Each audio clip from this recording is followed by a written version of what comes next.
Les présidents Chirac et Sarkozy ont commis en Afrique 2 crimes que la France paye très cher. L'assassinat de Kadhafi en Libye et le coup d'État contre le président Laurent Gbagbo en Côte d'Ivoire. Les 2 affaires sont remarquablement similaires. Pour résumer, dans les 2 cas, un président français en exercice a sciemment utilisé la force militaire française contre un pouvoir légitime d'un État tiers pour imposer un régime plus favorable à des intérêts privés et, semblerait-il, également pour éliminer des preuves de financement occulte de campagnes électorales françaises. Et ce sont les populations tant françaises que libyennes ou ivoiriennes qui en paient le prix humain, financier, sécuritaire et démocratique. C'est le cadre général tant en Libye qu'en Côte d'Ivoire. Sur le cas libyen, nous avons régulièrement sur ce même plateau détaillé les conséquences migratoires catastrophiques pour l'Europe et la France depuis que le verrou libyen a été brisé. Nicolas Sarkozy devra en répondre devant la justice, pour l'instant du seul volet financier qui a conduit à l'assassinat du leader libyen avec la complicité des services secrets français, mais il devra également rendre compte tôt ou tard avec le fauteur de guerre BHL des conséquences mortifères pour le peuple libyen et pour l'Europe. Ces 2 hommes ont du sang sur les mains et quel que soit leur caste, ils devront rendre des comptes. Le cas de Laurent Gbagbo est lui aussi exemplaire. Il est socialiste, mais il est surtout francophile, historien, écrivain, catholique, patriote et n'appartient à aucune loge franc-maçonne. Ce qu'il désire plus que tout, c'est que la Côte d'Ivoire se libère de la France-Afrique que nous avons dénoncée dans notre dernière édition. Il veut aller, comme il le dit lui-même, au-delà des discours. Je cite, « Pour l'instant, il n'y a que des discours, tant que les piliers seront debout, la présence de l'armée française, le franc CFA et le choix des présidents, la souveraineté des pays d'Afrique ne sera qu'un leurre et la France-Afrique, la réalité. » C'est un anachronisme, un scandale tellement énorme, cette dépendance. Fin de citation. Il va vite devenir l'homme à abattre, d'autant qu'il n'est pas prompt à accepter les exigences de Villepin ou de Chirac qui attendaient, selon ses propos, des valises de billets et pas des valises de francs CFA. Longtemps opposant à Félix Houphouët-Boigny, emprisonné pour cela par le Premier ministre de l'époque, un certain Ouattara, qui est désormais l'actuel président, il est élu à la présidence de la République de Côte d'Ivoire en 2000 face à Robert Guéhi. Dès lors, la France n'aura de cesse de lui faire quitter le pouvoir de gré ou de force. Dès 2002, il doit faire face à une tentative de coup d'État par des éléments armés par le Burkina Faso. Non seulement la France ne le prévient pas de l'attaque, comme Laurent Gbagbo le dira plus tard, bien sûr qu'ils ne m'ont pas prévenu puisqu'ils étaient dans le coup. Mais Michel Alliot-Marie, alors ministre de la Défense de Chirac, refuse de faire jouer les accords de défense pourtant imposés à l'indépendance en 1960 par Paris. C'est une affaire ivoiro-ivoirienne, dira-t-elle. Henri Emmanuelli, ancien président PS de l'Assemblée nationale, expliquera cette trahison par cette sentence, je cite, « Laurent Gbagbo a eu depuis le début un souci, faire de la Côte d'Ivoire un pays indépendant. C'est cela qui ne lui a pas été pardonné. » Pour Laurent Gbagbo, ce coup d'État est la conséquence directe d'une loi sur l'assurance maladie qu'il a fait voter. Une loi destinée à mettre en place 2 caisses, une pour les paysans, une pour tous les autres travailleurs, financées par les bénéfices du cacao, du café, de l'EVA, mais aussi des mines de diamants et d'or. Les compagnies de la France-Afrique y voient une menace trop grande pour leur marge. Le coup d'État est donc lancé. La moitié nord du pays sera depuis cette date sous la domination de bandes de pillards et de rebelles. L'immigration de dizaines de milliers d'étrangers et la distribution de cartes d'électeurs visent à fausser le vote des Ivoiriens et à faire main basse sur le sud, Eldorado agricole et minier de l'Afrique. 30% de la population ivoirienne est, selon les dernières estimations, d'origine étrangère. En 2010, lors de l'élection présidentielle à Bouaké, fief de la rébellion et de Ouattara, on relèvera 250 000 votes exprimés pour 150 000 électeurs inscrits. Mais les événements ne vont pas assez vite. Pire, le régime légal de Laurent Gbagbo tient bon et avance vers la modernité. Décentralisation, création de conseils généraux qui s'attellent à la construction de lycées, de dispensaires, de routes, les succès du Sud, sous le contrôle du pouvoir légal d'Abidjan, font rêver les Ivoiriens de la partie nord qui subissent les pillages et l'arbitraire des rebelles qui soutiennent Ouattara. Laurent Gbagbo est de plus en plus populaire. Si Laurent Gbagbo n'est pas dupe, il confiera depuis sa cellule à La Haye, je cite, « Pour anticiper les coupes d'État, il me suffisait de suivre les cours du cacao », il fait preuve de retenue, accepte de discuter même avec les rebelles, et malgré le double jeu du gouvernement français. L'ONUCI, l'opération des Nations Unies en Côte d'Ivoire, saluera même le professionnalisme des opérations militaires de l'armée ivoirienne qui ne provoquent aucun dégât collatéral ni victime innocente. Il faut donc trouver un prétexte.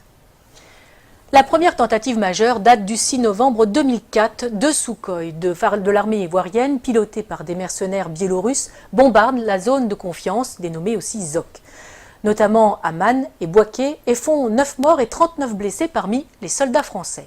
L'armée française réagit et détruit les moyens aériens de la Côte d'Ivoire, ce qui l'empêchera de lutter efficacement contre les rebelles. La force Licorne doit se lancer à l'assaut d'Abidjan. C'est la dernière partie d'un plan en 4 phases. Un plan qui a si bien réussi en Côte d'Ivoire que la France l'a appliqué en Libye et au Mali. D'abord, un appel à l'aide d'un gouvernement fantoche ou rebelle reconnu comme légal. Ensuite, une première promesse d'aide par l'organisation régionale qui se retrouve vite dépassée. Puis un mandat de l'ONU au nom de crimes contre l'humanité, viols, etc. Et enfin, l'intervention de la France sur le plan diplomatique, économique et militaire pour mettre en place les hommes choisis. Mais en 2004, la dernière partie cafouille. Des informations révélées par Wikileaks et des enquêtes de presse suggèrent une manipulation visant à justifier une action militaire contre Gbagbo. En 2016, la juge d'instruction française Sabine Kéris demande le renvoi devant la Cour de justice de la République, la CJR, des anciens ministres Dominique de Villepin, Michel Alliot-Marie et Michel Barnier, suspectés d'avoir permis l'exfiltration des mercenaires responsables de l'attaque contre les forces françaises. Pour Laurent Gbagbo, les services secrets français ont retourné son chef d'état-major, Mathias Doué, pour une attaque sous faux drapeau afin de légitimer la réaction française. Le parquet général près la Cour de cassation a indiqué n'avoir pas saisi à ce stade la commission des requêtes de la CJR. En 2011, alors que Laurent Gbagbo a remporté les élections de 2010, malgré les quelques 450 000 électeurs fantômes rajoutés dans le Nord, Ouattara et ses amis français décident de forcer les urnes. Ils contestent les élections, mais refusent de recompter les bulletins, qui sont détruits. Curieusement, le premier décompte avait été confié à une société française dont le directeur recevra un contrat de plus de 152 millions d'euros par le gouvernement Ouattara. Le 11 avril 2011, après 10 jours de combats à Abidjan et de bombardement de la résidence présidentielle par les forces spéciales françaises de la force Licorne et l'ONUCI, Laurent Gbagbo est arrêté en compagnie de son épouse Simone par les forces françaises. Ce n'est pas la fin des morts. Des centaines de civils seront arrêtés, torturés et exécutés par les complices de Sarkozy. La famille de Laurent Gbagbo, les militants, les ministres, des professeurs, des fonctionnaires. Autre victime de cet assaut, sans doute l'une des plus belles bibliothèques de livres classiques français de toute l'Afrique, seule richesse reconnue de Laurent Gbagbo et qui sera détruite par les bombes incendiaires françaises, tout un symbole. On peut se douter que les nouveaux maîtres de la Côte d'Ivoire ont mis le pays et les industries en coupe réglée. À commencer par Alassane Ouattara, l'ami intime de Nicolas Sarkozy, de Laurent Fabius et de Martin Bouygues, et aussi, aux surprises, de Georges Soros. Le moindre coupeur de route et assassin du Nord est devenu qui préfet, qui commandant de police, qui chef des armées ou président de l'Assemblée nationale. Les compétences comptent peu, c'est le nombre de fusils à disposition qui prime tout. Mais parlons des Français.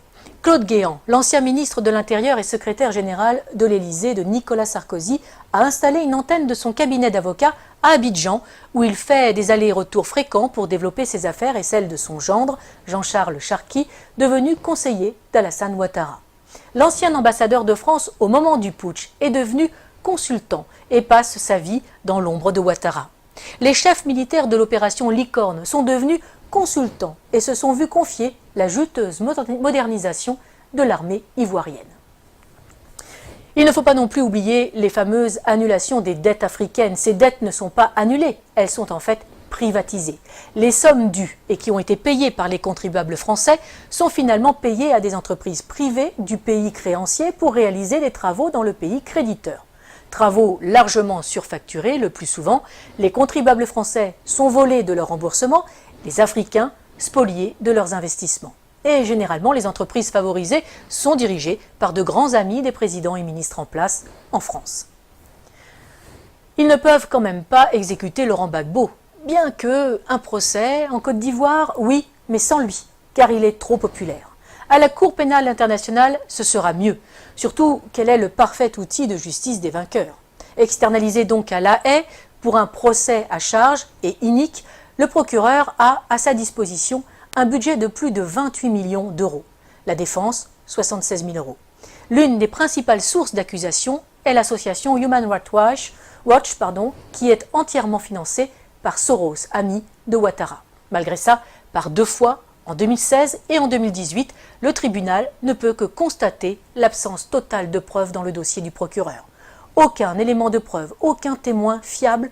Le 15 janvier 2019, Laurent Gbagbo est acquitté par la CPI de la totalité des charges portées contre lui après plus de 7 ans de prison préventive. Il reste cependant en résidence surveillée en Europe. La Belgique lui offre l'asile. Le temps, paraît-il, pour que le procureur puisse faire appel sur de nouvelles bases. Lui qui n'a jamais réussi à monter un dossier alors qu'il a travaillé main dans la main avec Ouattara et les gouvernements français. Nous n'avons fait ici qu'effleurer ce sujet vaste et complexe qui pourrait servir de trame à une série d'espionnage et de géopolitique. Pour ceux qui voudraient aller plus loin, qu'ils n'hésitent pas à lire l'ouvrage « Libre pour la vérité et la justice » de François Mattei aux éditions Max Milo.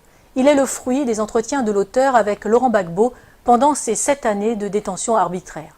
Publié quasiment à la veille de la libération du président ivoirien, ce livre est la preuve que Laurent Gbagbo a eu raison trop tôt.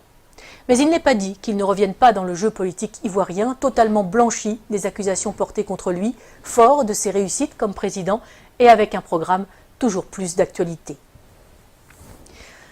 Il faudrait plus de chefs d'État comme lui en Afrique, conscients des atouts de son continent, préférant des relations saines avec la France plutôt que l'exigence d'une repentance perpétuelle imposée aux Français pour des crimes qu'ils n'ont pas commis. Une repentance qui n'est là que pour cacher le pillage de l'Afrique par des multinationales et imposer une invasion migratoire ruineuse et destructrice pour l'Europe. Défense de l'identité nationale, mise en œuvre d'un patriotisme social permettant de vivre et de travailler au pays, non-alignement, intégrité de ses élites politiques et économiques. Il faudrait peut-être aussi plus de Laurent Gbagbo en Europe.